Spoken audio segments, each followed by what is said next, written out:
traversons une période. Un auditoire accroché par la thématique, en face des personnes ressources averties des questions de sécurité. Le général à la retraite Célestin Guidimin, à ses côtés le doyen de la faculté de droit de l'université d'Abomey-Calavi. Les arguments convergent à mettre l'homme au centre de tout système de sécurité et dont la réalisation nécessite la participation de tous. La sécurité est perçue comme l'un des droits élémentaires à garantir aux hommes dans un État. Depuis ses origines, l'État a reconnu aux populations leur droit à la sécurité et se décide de la leur offrir.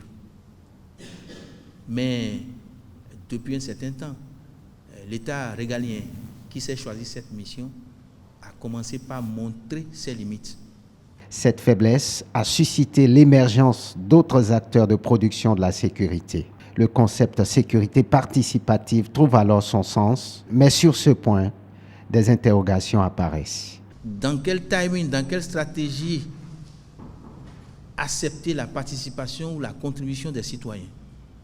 L'État régalien va-t-il se départir de ses prérogatives et redistribuer les cartes? Le débat s'ouvre sur cette problématique de participation citoyenne à l'œuvre collective de production de la sécurité.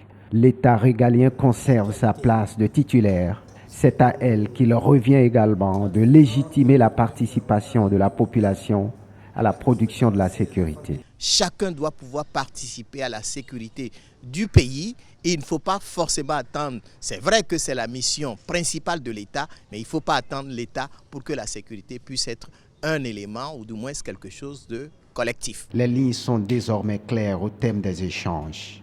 Une production participative de sécurité qui place l'État central au cœur de toute action.